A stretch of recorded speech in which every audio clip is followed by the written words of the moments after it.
Illegal substance too much और इन a wrong way. जो medicine होती है उनको गलत तरीके से इस्तेमाल कर रहा है, अल्कोहल ले रहा है या ज्यादा ले रहा है, अपने तरीके से अपने हिसाब से लेनी शुरू कर दी, क्वांटिटी में ज्यादा, जब मन कर रहा है तब ले रहे हैं, तो वो सब्सटेंस अब्यूज की श्रेणी में आ जाता है। People abuse substances such as drugs, alcohol and tobacco for varied and complicated reasons. अपने रीजन है सबके। कोई एंजॉय करने के लिए ले रहा है, फर्स्ट टाइम ट्राई।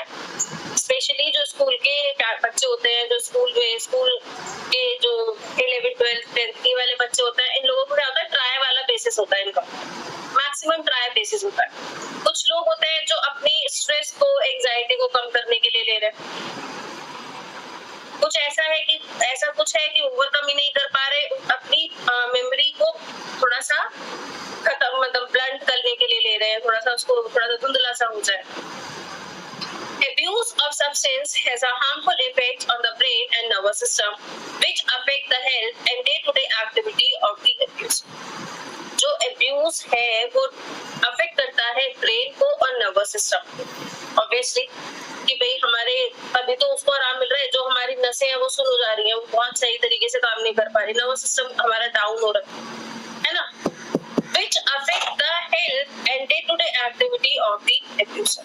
भाई उसकी हेल्थ को कर रहा है, और जब वो कंटिन्यूअस उस चीज में है, एडिक्शन वाले फेज में है, तो वो उसको डे टू डे एक्टिविटी में, यानी जो डेली वर्क है, उठना, अपना खुद का काम करना, ऑफिस जाना, जॉब पे काम करना या अपने जहाँ पे काम कर रहे हैं वहां जाना, वो भी अफेक्ट कर रहा है, वो काम नहीं कर पा रहा है ना। सब्सटेंस एडिक्शन हो रहा है, पूरा उस पे ही चले गए, एडिक्टेड हो गए, चाहिए तो चाहिए। Drug addiction also called substance use disorder, इसका एडिक्शन सब्सटेंस यूज डिसऑर्डर भी कहलाया जाता है, is a disease that affect a person's brain and behavior and lead to an inability to control the use of a legal or a illegal drug or medication। दवाइयों का या drugs का, इन सब चीज का इस्तेमाल जो है वो इंसान रोक नहीं पा रहा है, वो अपने कंट्रोल से बाहर है, एडिक्टेड हो गया है, उसका शरीर मांग रहा है उस चीज को। Substance such as alcohol, marijuana and nicotine also are considered drugs। marijuana, nicotine, alcohol ये भी इसी के अंदर आ जाता है। देखो ड्रग तो बेसिकली दवाइयां भी हैं, मेडिसिन भी है, बट उसका इस्तेमाल हो रहा है, वहाँ यूज हो रहा है। अगर हम उसको सर में दर्द हुआ खा लिया, बट उसका एडिक्शन ही लग गया, फिर भी मन कर रहा है खा लिया जी, या उसको खाए जा रहे हैं। या ऐसा है कि जो स्लीपिंग पिल्स होती है, किसी किसी को एडिक्शन होती है स्लीपिंग पिल की,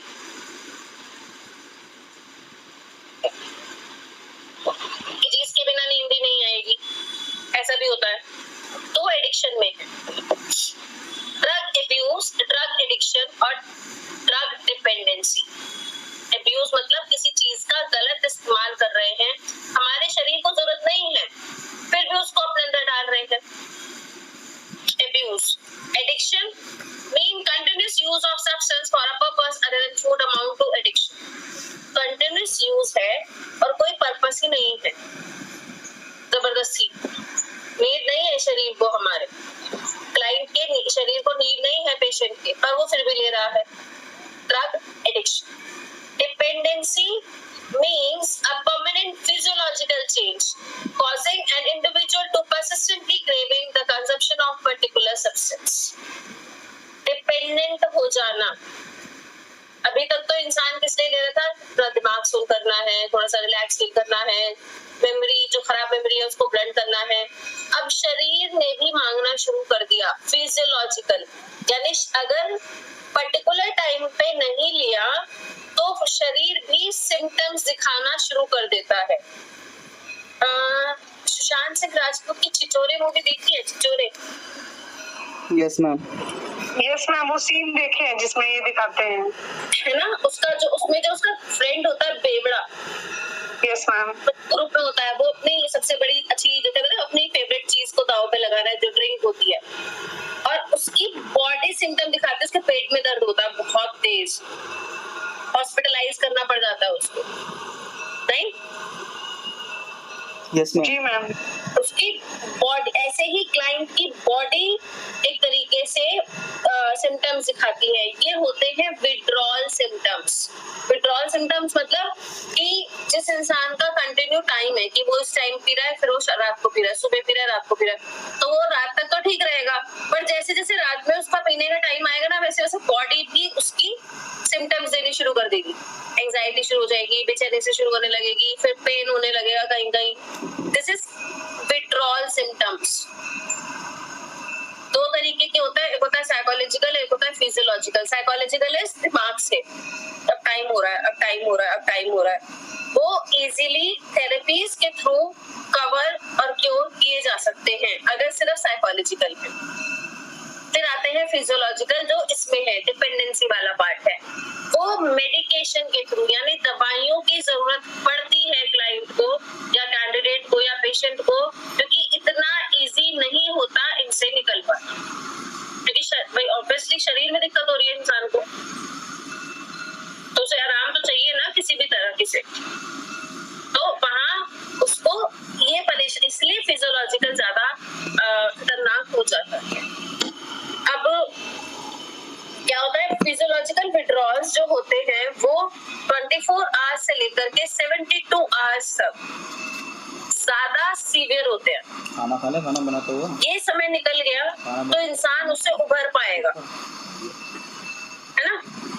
24 आवर्स टू 72 आवर्स ये सीवियरिटी है।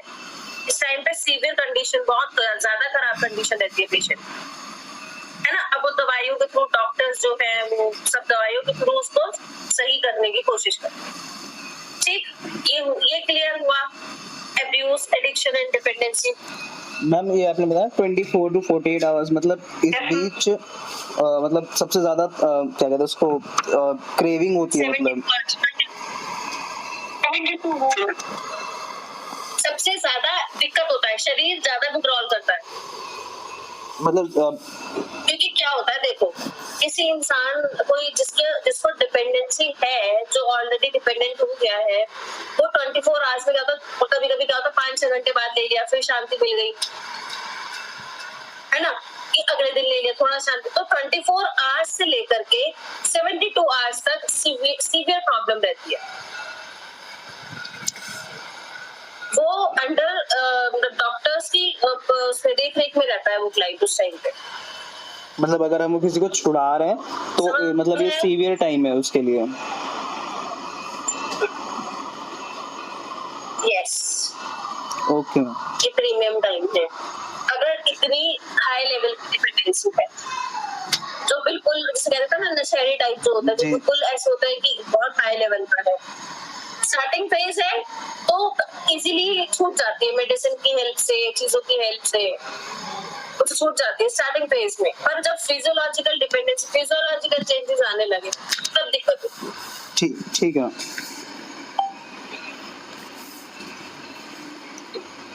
Some categories are alcohol and tobacco, illegal use of drug। कौन ज्वाइन कर रहा है? आगे से मैं लेट का मैं इसको अलाउ नहीं करूंगी। गुड इवनिंग क्लास में, गुड इवनिंग।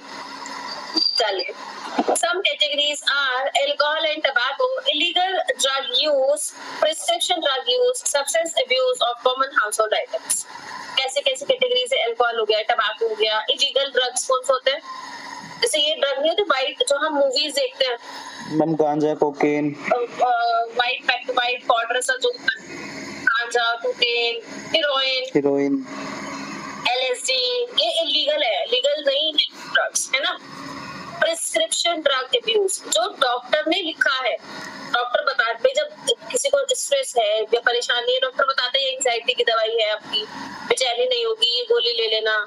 अब वो उसको गलत इस्तेमाल करे, इसमें डॉक्टर की क्या गलती है?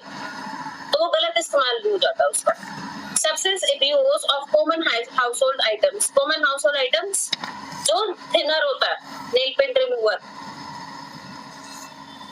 है ना, उसको इनेल करते हैं मैम, थिनर करते हैं लोग, और बहुत बच्चों को लोग आजकल ना वो भी करते हैं, और जो बीच में भी वो भी कर रहे थे लोग बहुत ज्यादा, जो विक्स आती है ना, बाम आता है, उसको ब्रेड पे लगा के खा रहे थे लोग। उससे भी मतलब नशे कर रहे थे। हाँ, विक्स को, आइडेक्स को,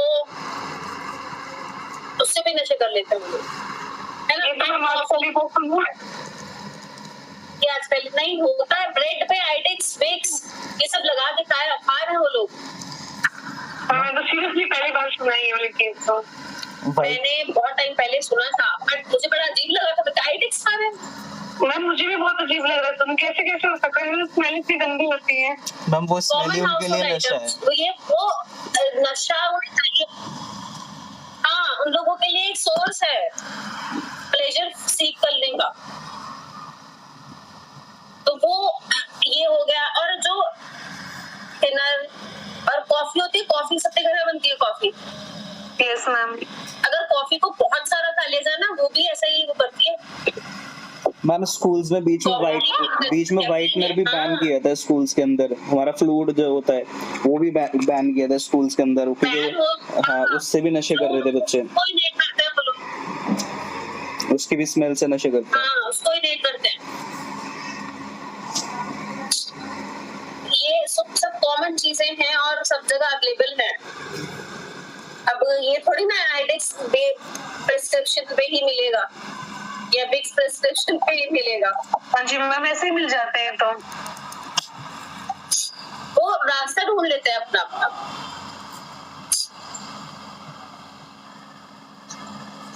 There are four main group of drugs divided according to their major effects plus a few substances that do not easily fit into any category. किसी कैटेगरी में फिट नहीं होते, कुछ ऐसे भी 4 कैटेगरी है main: stimulants, depressants, opium related pain killers और हेलुसिनोजेंस। सबसे पहला आता है स्टिमुलेंट्स, यानी अपर। Any of group of drugs that excites the central nervous system, it increases alertness, elevate fatigue, reduce hunger, and provide a feeling of well-being. Cocaine, Sabu.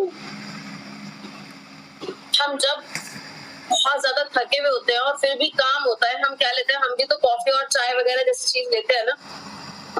Yes ma'am. थकान से कम हो जाती है कॉफी, इसीलिए वो मतलब कैफीन है उसमें भी कहीं ना कहीं, और वो हमारी थकान को कम कर देता है। नींद आ रही है तो नींद को थोड़ा सा हटा देता है, उड़ा देता है। हमारे अंदर एनर्जी, हमें अलर्ट कर देता है, टॉकेटिव, हमें एक्टिव कर देता है, थोड़ा सा एक्साइट कर देता है। अगर इसका एक्सेसिव इस्तेमाल हो जाए, डेली 3-3, 4-4 कर रहे हैं, तो वो कहीं ना कहीं तो एडिक्शन की तरफ जाएगा ना। Yes ma'am. Yes ma'am. कुछ लोग ऐसे होते हैं जिनको ना आदत होती है कि इस टाइम घंटी बजी और चाय चाहिए।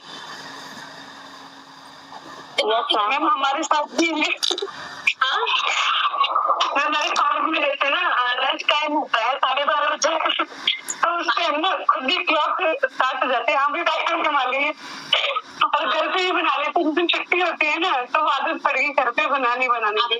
अब खुद की गर्मियाँ आगे तक छूट गई और सर्दी में आदत पड़ गई थी। अरे आप तो ये वो वाली आदत नहीं है, सर्दियों वाली। सर्दियों में तो सब लेते हैं 2-2 दिन भरी। उन लोगों का ना, सर्दियों से गर्मियों कुछ हो कोई मतलब नहीं है। किसी का होता है कि बस 5 बजे और चाय हाथ में होनी चाहिए, वरना सर में दर्द शुरू हो जाता है। यस मैम, ऐसे भी देखे मैम बहुत लोग। एडिक्शन है ना, डेंजरस है हाई कॉस्ट लेने, हाई डोज लेने में या कंटिन्यूअस लेने में। रिपीटेड यूज कैन कॉज साइकोसिस and paranoia which may be diagnosis as schizophrenia. They are also addictive. सिर्फ चाय ये तो डेली यूज का काम है। कोकेन और ये इससे ड्रग्स अगर इस्तेमाल कर रहे हैं, साइकोसिस और ये शिज़ोफ्रेनिया वाले एरिया में इंसान जा सकता है। साइकोलॉजिकल डिसऑर्डर याद है मैंने 2 चीज बताई थी, hallucinations and delusions. Yes ma'am. Delusions and hallucinations. Psychosis और hallucination आते हैं। सिजोफ्रेनिया में डिल्यूशन और हेलुसिनेशंस के साथ साथ बहुत सारी चीजें भी हैं। सिजोफ्रेनिया साइकोसिस के सारे सिम्टम्स को कवर करता है और साइकोसिस सिजोफ्रेनिया के सारे सिम्टम्स को कवर नहीं करता। तो अगर साइकोसिस है तो हम ये नहीं कह सकते हैं कि सिजोफ्रेनिया है, ठीक। पर अगर सिजोफ्रेनिया है तो वो साइकोसिस होगा ही। समझ आया? मैम साइकोसिस एक बार दोबारा बताना। साइकोसिस डिल्यूजन या हेलुसिनेशन कुछ मतलब उसका डायग्नोस्टिक क्राइटेरिया है कि हेलुसिनेशन के कुछ सिम्टम्स हमें नजर आ रहे हैं, चाहे डिल्यूजन आ रहा है चाहे हेलुसिनेशन आ रहा है ना। उसका डायग्नोस्टिक क्राइटेरिया है। डिल्यूजन्स क्या थे? False and unshakeable belief system, है ना।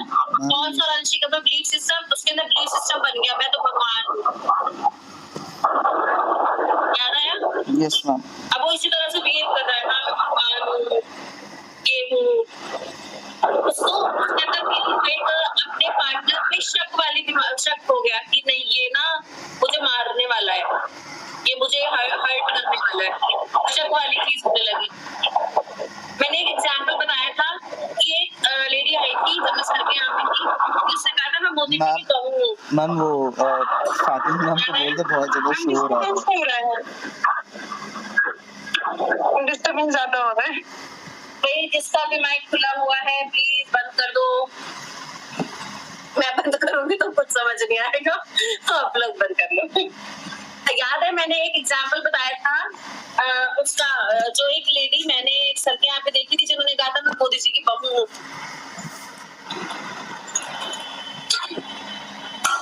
है ना। मैम मैं इस क्लास में नहीं। मैम मेरे सामने भी होता है। एक एग्जांपल था जहाँ पे ये था कि एक लेडी थी, साइकोसिस था, उन्होंने आते ही बड़े सुंदर से तैयार होके आई थी। अब उन्होंने आके बोला कि मैं मोदी जी की बहू हूँ। अब उनसे काउंटर किया कि उनकी तो शादी नहीं होगी, नहीं हुई है शादी, उनको तो कोई बच्चे नहीं है, कि है बेटा है, उन्होंने ना गोद लिया हुआ है वो बेटा, और मेरे को ना मारने के लिए घूम रहे हैं कुछ लोग, तो मेरे लिए सिक्योरिटी लगाई हुई है।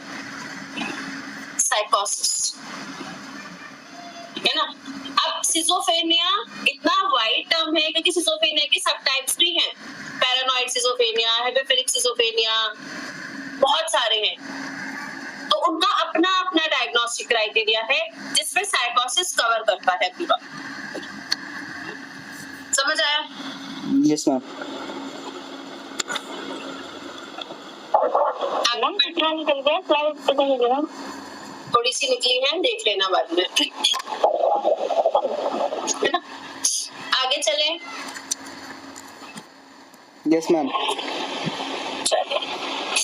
Depressants, they are sedatives. These make you feel relaxed, chill, mellow. Possible paradoxical effects like anxiety, nightmares, or aggression. They are dangerous at high doses. They are addictive. यानी बेसिकली जो स्लीपिंग पिल्स टाइप होती है, depressants, हमारे दिमाग को शांत करने वाली, रिलैक्स, चिल, थोड़ा सा ड्रीमी सी स्टेट में चले गए। इससे क्या क्या साइड इफेक्ट हो सकता है? एंजाइटी हो सकती है, नाइटमेयर्स हो सकते हैं, एग्रेशन का लेवल बढ़ सकता है अगर एक्सेसिव इस्तेमाल किया। अब हाई डेंजरस पे तो भाई लिमिट से ज्यादा तो सिंपल जो हम डेली खाना खा रहे हैं वो भी खराब है। जिस दिन ओवर ईटिंग हो जाती है ना, तो ऐसा मतलब कि डाइजेस्टिव को कुछ लेना पड़ जाता है, इनो वगैरह लेना पड़ जाता है लोगों को, या नहीं। वो तो खाना है जो हम रोज खा रहे हैं, या हम बाहर कोई टेस्टी चीज खाने चले गए, ये तो फिर भी ऐसी चीज है बहुत खराब जो हमारे शरीर को खराब ही कर रही है।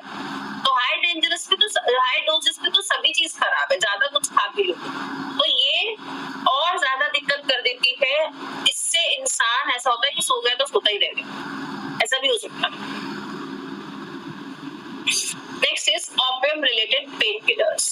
These make you feel a rush of pleasure in a dreamy state, drowsy. They are very dangerous at high doses. They are addictive. हल्का सा पेन हुआ, पेन किलर खा ली, कहीं हल्का सा कुछ हुआ फिर पेन लेगी। जो सिंपल पेन किलर्स हमारे घर में हैं, फ्लेक्सोन, कॉम्बिफ्लेम, और कौन सी होती है, हाँ टिस्पेनिन, है ना। तो वो पेन किलर्स किसी को आदत होती है हर तीसरे दिन दूसरे दिन चाहिए ही गोली खाने को, तो वो भी एक तरीके से हाई डोज में डेंजरस है और परेशान करती है शरीर को, है ना। ये एक कैटेगरी और भी। फिर आया हेलुसिनेशंस। हेलुसिनेशंस, पहले तो हेलुसिनोशंस बेसिकली वर्ड से बना है हेलुसिनेशन। मैम ये हेलुसिनेशन कैटेगरी ऑफ ड्रग्स नहीं है? हाँ जी,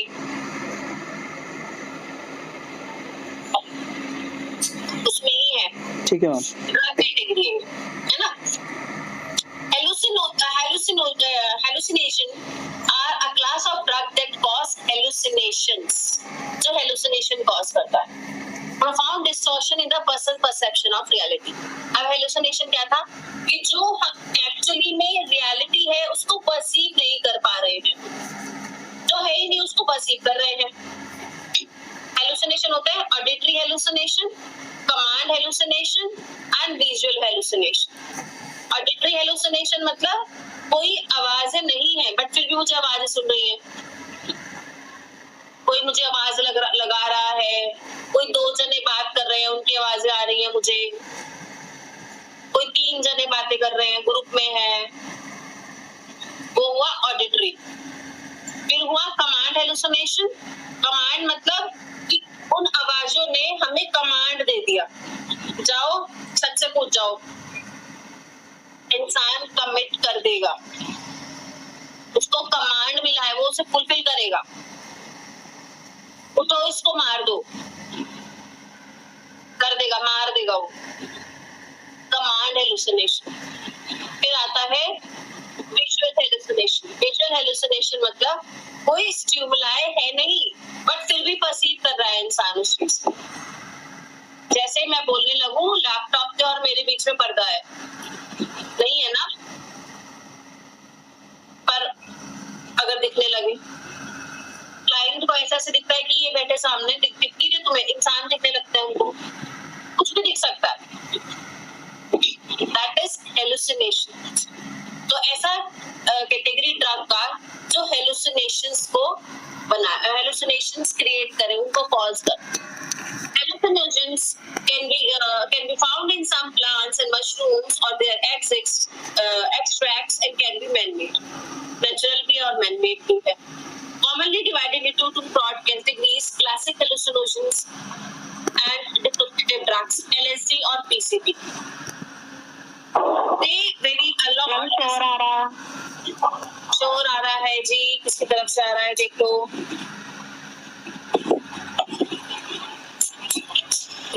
These vary a lot. The same drug may have different effect at different time। जरूरी नहीं है ये खाया तो यही होता है, अलग अलग ड्रग का अलग अलग समय पे अलग अलग इफेक्ट है।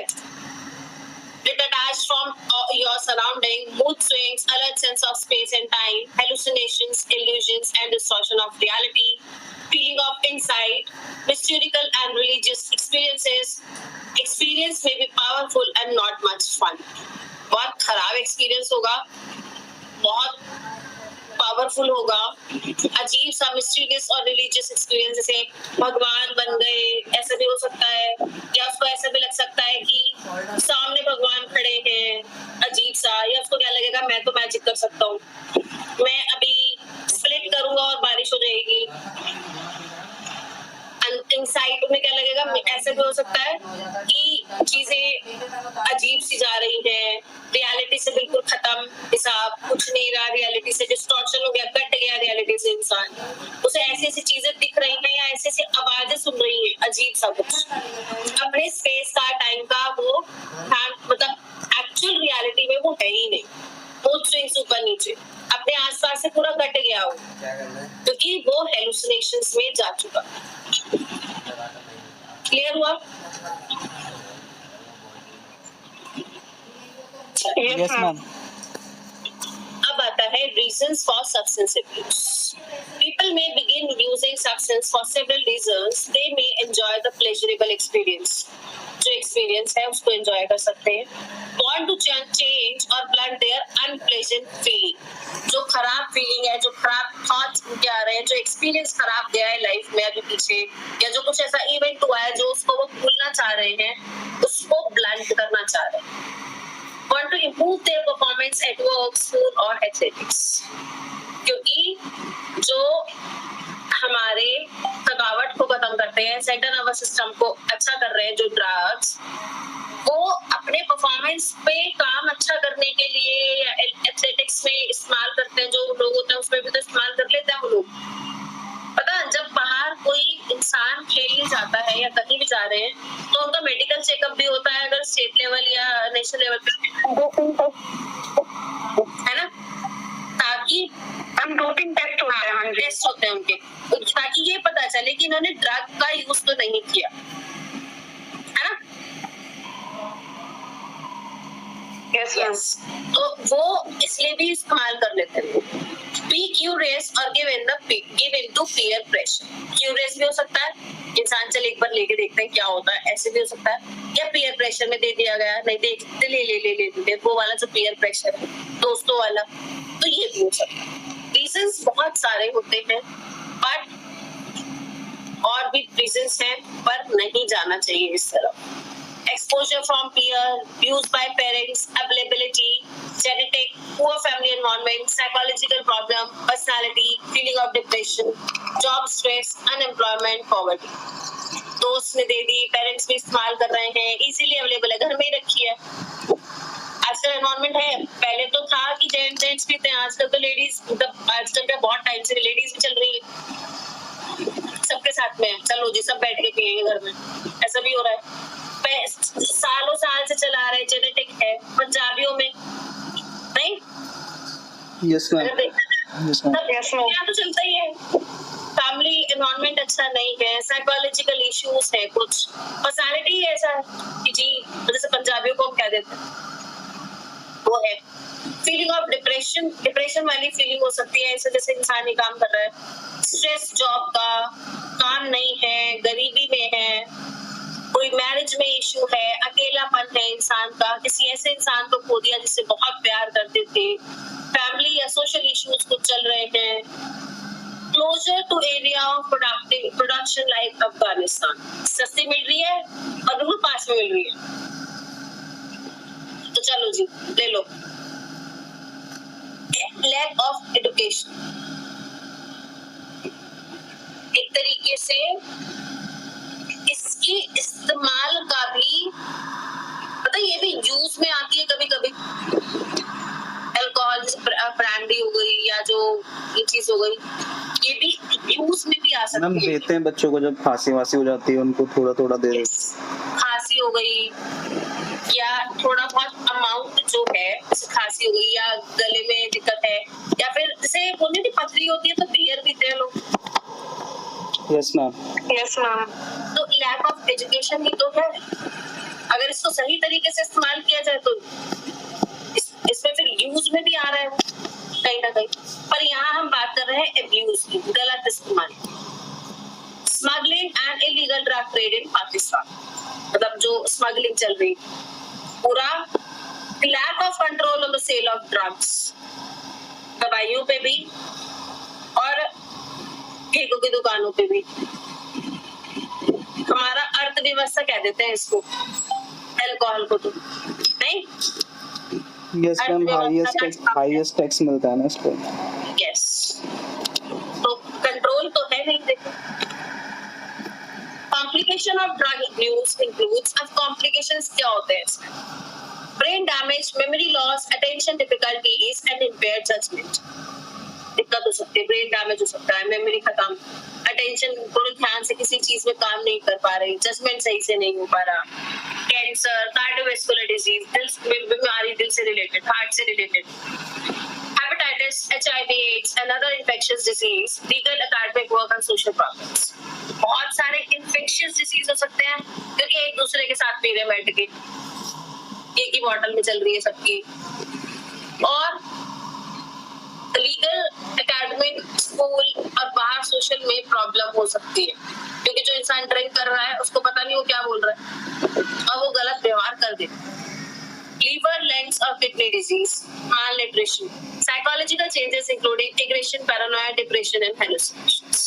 ये चीजें, एग्रेशन भी आ सकता है, एग्रेशन तो है ही, जो पी के वो लड़ाई जो कर रहा है उसके अंदर एग्रेशन तो है ही ना कहीं, और जो थोड़ा लो क्लास हो जाता है थोड़ा सा, यानी जो थोड़ा सा से कोई किसी वजह से परेशानी है घर में, सब में घर में भी लड़ाई होगी, तो पैरानोया और डिप्रेशन वाली और हेलुसिनेशन में भी जा सकता है।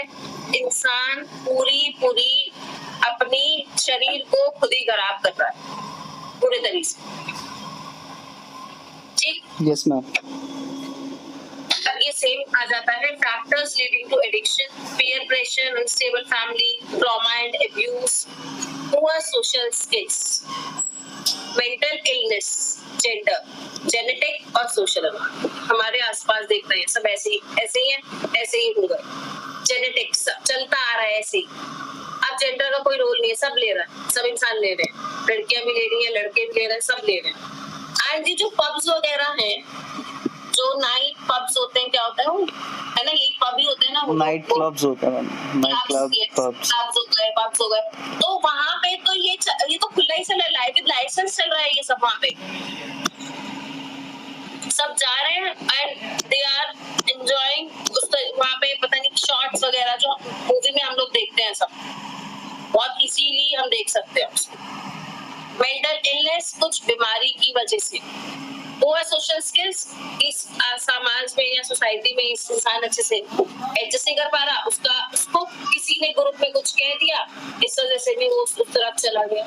ट्रॉमेटिक या अब्यूज, कुछ ट्रॉमा हुआ हो या उसके साथ कुछ पहले अब्यूज हुआ हो, फैमिली स्टेबल नहीं है, और पीयर प्रेशर में ये सिंपल रीजंस हैं एडिक्शन के। स्टार्टिंग फेज यहीं से है एडिक्शन। अगर स्टार्टिंग में ही इंसान सोच ले कि ये काम नहीं करना है तो शायद वो बच सकता है। फिर आता है सिम्टम्स ऑफ एडिक्शन। क्या क्या सिम्टम्स हैं? bloodshot eyes and looking tired, change in appetite, usually eating less, change in physical appearance such as having a poor complexion, craving drugs, difficulty completing tasks at work, school or home. School में या काम पे अपना काम नहीं कर पाते पूरा, ड्रग्स के लिए क्रेविंग है सारे टाइम। अब खाना तो खा नहीं रहे हैं, कम खाते हैं, मैक्सिमम कम खा रहे हैं, सिर्फ ड्रिंक कर रहा है इंसान, तो फिजिकल अपीयरेंस भी उस वजह से चेंज हो गया, क्योंकि वो खराब दिखने लगा, क्योंकि शरीर में जो चाहिए वो तो जा नहीं रहा है और जो नहीं चाहिए तुम वो डाल रहे हो, है ना। बिल्कुल लाल आंख, बिल्कुल थके से लगना, वो इनका परसेप्शन ऐसे दिख रहे हैं वो। Engaged in risky behavior despite knowing negative consequences such as driving after drink. Risky behaviour में ड्रिंक करके ड्राइव कर रहे हैं। इनएबिलिटी टू रिड्यूस और कंट्रोल ड्रग अब्यूज, रिड्यूस नहीं कर पाते उसका इस्तेमाल, कंट्रोल उसके आउट ऑफ कंट्रोल ही है।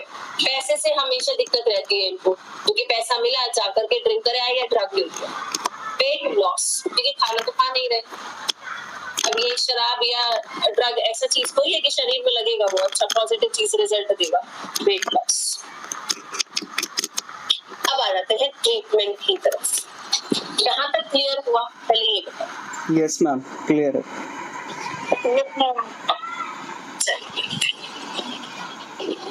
Treatment of substance abuse is often an extended process involving multiple components, including cognitive behavior therapy to work on thought pattern and behavior, family therapy to help the family understand the problem and to avoid enabling drug abuse. Cognitive behaviour therapy हम यहाँ पे इस्तेमाल कर सकते हैं अपने client के साथ और फैमिली के साथ काम कर सकते हैं कि इसके साथ आप सपोर्टिंग रोल में रहो और ये आप इसका इस्तेमाल ना कर सकें।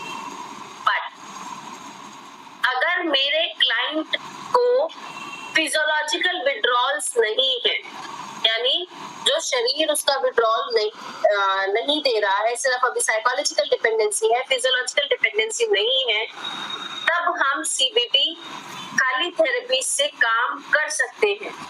बट अगर फिजियोलॉजिकल विड्रॉल्स हमें पता है कि बहुत टाइम हो गया है इसको लेते हुए, खाली थेरेपी काम नहीं करेगी, वहाँ मेडिकेशन दवाइयाँ काम करेगी। बाद में थेरेपीज चलेंगी, पर जो 24 घंटे से 72 घंटे का, यानी जो 4-5 दिन है, 3 से 5-6 दिन है, हफ्ता जो है, वो दवाइयाँ तो आगे भी चलेंगी, पर वहां फिर इनिशियल स्टेज पे दवाइयां ज्यादा काम करेगी, थेरेपीज बाद में आएंगी। Identification and treatment of coexisting conditions, identify करना और ट्रीटमेंट करना कोएग्जिस्टिंग कंडीशन, कैसे क्विट किया, अब क्विट करने के क्या क्या कंडीशंस आए हैं। मेडिकेशन टू डिक्रीज क्रेविंग, उसकी क्रेविंग को डिक्रीज करने के लिए दवाइयां देनी है। ब्लॉक विड्रॉल सिम्टम्स, जो विड्रॉल सिम्टम्स है साइकोलॉजिकली भी और फिजियोलॉजिकली, क्योंकि हम दवाइयां फिजियोलॉजिकली के लिए भी दे रहे हैं। जब विड्रॉल्स ऐसे भी होते हैं कि अभी इनिशियल स्टेज है, घर में ही दवाई ली उसने और वो आराम से उसको ओवरकम कर गया, और जो मैं 24 आवर्स से 72 आवर्स का जो सीवियरिटी वाला बता रही हूँ, वहां हॉस्पिटलाइजेशन की भी जरूरत पड़ सकती है क्लाइंट को सीवियर केस में। कुछ ऐसे केसेस होते हैं कि फैमिली ने हेल्प किया, मेडिसिन लिया और थेरेपी के साथ काम किया, साथ साथ चल रही थेरेपी और मेडिसिन और काम हो गया। कुछ होते हैं कि हॉस्पिटलाइजेशन की जरूरत पड़ गई, अभी फिलहाल उसको दवाइयों पे काम कर रहे हैं, थेरेपीज आने वाले टाइम पे दी जाएगी। डिपेंड्स क्लाइंट की या पेशेंट की कंडीशन पे, है ना। काउंटर अटैक ड्रग इफेक्ट और to cause unpleasant side effect if a drug is used. जैसे क्लाइंट हॉस्पिटल में है, वो ड्रग यूज करेगा तो हॉस्पिटल में तो कर नहीं पाएगा वैसे तो, पर अगर कर पाएगा, कर बाय चांस कर कहीं से उसको अवेलेबल हो भी गया, तो ऐसी मेडिसिन देते हैं कि वो उसको अनप्लेजेंट साइड इफेक्ट उसको हो। जब क्लाइंट को घर पे जो दवाइयां दी जाती हैं वो उनका इसी तरह से मन बदलती है, क्योंकि वो जैसे ड्रिंक वगैरह ले लेते हैं, ड्रग वगैरह ले लेते हैं, तो वो उनको वो प्लेजेंट वाला फीलिंग नहीं होता जो उनको होता था, वो अनप्लेजेंट होता है, इस वजह से वो छोड़ भी पाते हैं उसको, है ना। थेरेपीज इनिशियल स्टेज पे काम करती है, यानी अभी अभी स्टार्ट हुआ है इंसान का, अकेली थेरेपीज, दवाइयां और मेडिकेशन जब थोड़ा डिपेंडेंसी बढ़ रही है, फिजियोलॉजिकल में बहुत ज्यादा दिक्कत आती है, वहाँ हॉस्पिटलाइजेशन की भी जरूरत पड़ सकती है। क्लियर हुआ ये वाला स्लाइड? यस मैम, क्लियर है। मैम पॉसिबल है कि छोड़ना वैसे? यस पॉसिबल है। नहीं मैम, मतलब हमारे आसपास मतलब है, जैसे हमारा कुछ एरिया थोड़ा ऐसे ही है, तो मैंने काफी लोगों को देखा है जैसे नशा मुक्ति केंद्र होते हैं, वो वहाँ रह के आए 6-6 महीने 7-7 महीने रह के आए, लेकिन फिर वापस आके वही हाल हो जाता है उनका। देखो वैसे तो पॉसिबल है छोड़ना, पर जब तक मैं कोई काम करना नहीं चाहूंगी अपने दिल से, अपने मन से, पूरा विल के साथ, तो मुझसे कोई करा के देख लो, मैं कर दूं तो। यस मैम, बस वो ये कि उनकी फैमिलीज भेज देती हैं उन्हें, हाँ बस वो वापस आके फिर वही हाल हो जाता है उनका। हाँ जी, हम आने के बाद तो वो ऐसे ही हो जाते हैं। आपने मूवी देखी संजू? Yes ma'am. वो कितना, मतलब ये तो संजय दत्त की रियल लाइफ स्टोरी है, एंड जब वो वहां से रिहैबिलिटेशन सेंटर से निकल करके आता है, फिर उसका दोस्त उसको पाउडर से देता है ना? Yes ma'am, yes ma'am. वो अपने दिल से ही छोड़ता है ना उसको। हाँ मतलब अगर इंसान खुद से छोड़ना चाहेगा तो ही होगा। मतलब कुछ क्या है मैम, वो गुटखा होता है, वो भी नशा होता है। क्या होता है? गुटखा होता है, क्या होता है गुटखा? मैम तंबाकू, गुटखा ये एक तरीके का, उसमें भी होती है ना कैफीन टाइप कुछ होता है उसमें भी। तो मैम पता है हमारे रिलेटिव है ना, तो वो 25 साल से गुटखा खाते थे, मतलब ये बात है कि लॉकडाउन लगा था, पागल जैसे हो गए थे, गुटखा चाहिए था, लॉकडाउन लगा हो। लेकिन मैम अब उन्होंने पता पिछले 2 महीने से एक बार भी नहीं खाया। वो डॉक्टर है तो उनको ये अजीब लगा, वो बोल रहे हैं कि मुझे भी शर्म आती है कि मैं खुद डॉक्टर हूँ, ये खाता था मैं, तो मैं कैसे किसी के साथ ऐसा मतलब बात करता था, कोई मुझे क्या सोचता होगा।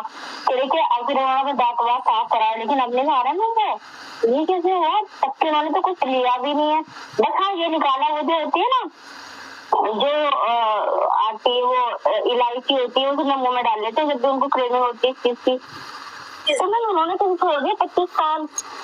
गुटखा हो गया, सिगरेट हो गया, गुटखा, सिगरेट, बीड़ी, इन चीजों का ना फिजियोलॉजिकल डिपेंडेंसी कम होती है, बहुत ना के बराबर होती नहीं है जहाँ तक है, क्योंकि इनमें ना शरीर में, हाँ बोलो। मतलब अभी ना हम जैसे मैं मतलब अपने फ्रेंड्स के साथ घूमने गए थे हम लद्दाख साइड।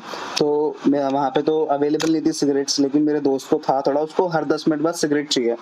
तो जैसे जैसे हम ऊपर चढ़ रहे थे रास्ते में कुछ था नहीं सिगरेट का, तो उसका ऐसा हाल हो गया था कि मतलब उसके हाथ कांपने लग गए थे कार चलाते टाइम, बिल्कुल एकदम मतलब कि भाई चाहिए तो अभी बिल्कुल चाहिए। रास्ते में हमने लोगों को रोक के सिगरेट मांगी कि इसको सिगरेट दे दो क्योंकि इसको कार चलानी है। एंजाइटी हो रही है, हाथ कांप रहे हैं, पैर कांप रहे हैं, है ना। तो ये साइकोलॉजिकल विड्रॉल्स हैं। यस मैम, हमें मतलब रास्ते में गाड़ी रोक के हमें रास्ते में मांगना पड़ा लोगों से कि आपके पास सिगरेट है, सिगरेट की डिब्बी दे दो, पैसे ले लो भले ही।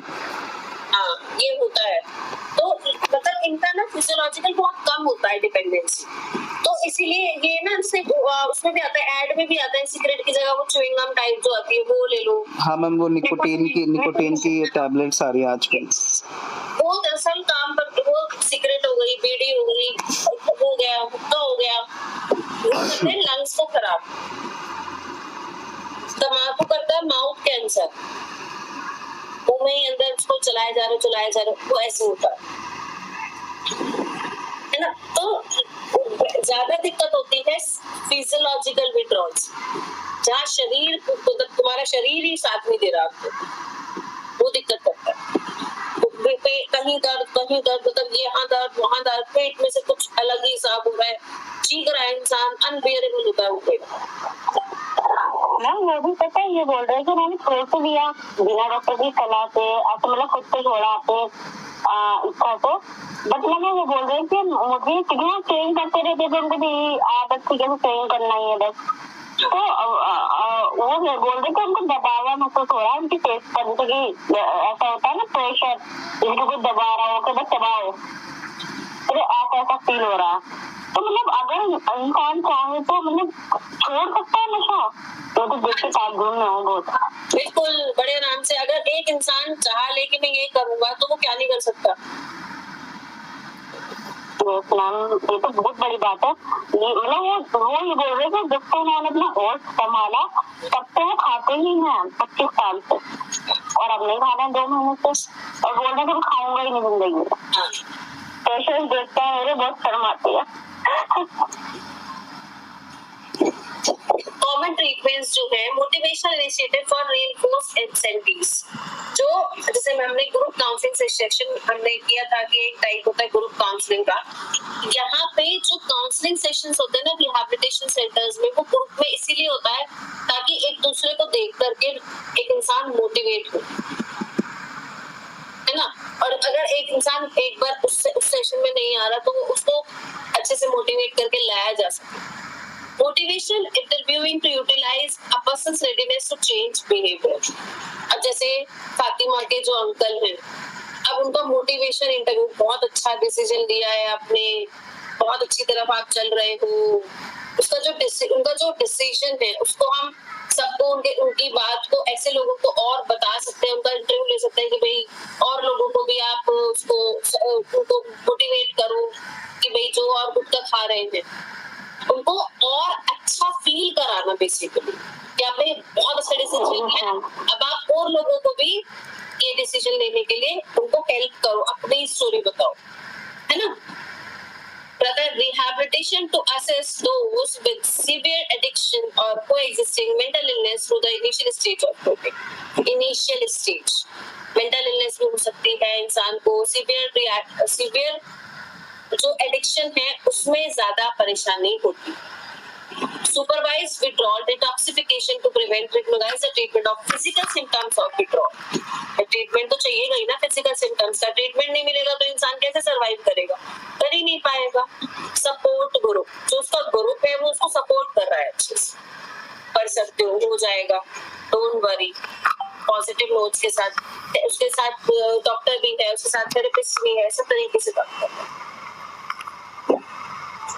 आता है प्रिवेंशन ऑफ ड्रग अब्यूज, कैसे हम इसको प्रिवेंट कर सकते हैं। एडुकेट, स्कूल में टीचर्स और पेरेंट्स की रिस्पॉन्सिबिलिटी है बच्चों को इस बारे में बताएं।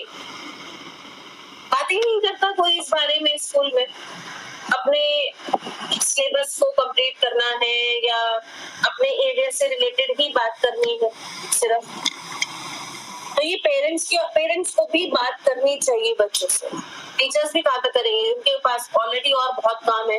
पेरेंट्स टीचर के पास 50 बच्चे 40 बच्चे एक क्लास में, एक बच्चे ने सुना दूसरे ने नहीं सुना, पेरेंट्स के पास 2-2 3-3 बच्चे तुम्हारे पास है, बैठ करके बात कर, discuss how harmful and danger of drug use, कितना हार्मफुल है, कितना डेंजरस है। अवेयरनेस प्रोग्राम्स ये काउंसलर्स की या हम लोगों की रिस्पॉन्सिबिलिटी है, अवेयरनेस प्रोग्राम्स हमें ऑर्गेनाइज करना चाहिए। स्पोर्ट्स और अदर एक्टिविटीज को एनकरेज करें, स्कूल की बाउंड्रीज वेल डिफाइंड हो और स्कूल के टीचर्स को, प्रिंसिपल्स को और जो कैप्टन्स होते हैं उन बच्चों को आसपास का पता होना चाहिए कि हमारे स्कूल के आसपास क्या क्या चीजें हैं, कैसे कैसे लोग हैं। पता नहीं बच्चों को ड्रग्स मिल जाता है कहीं से,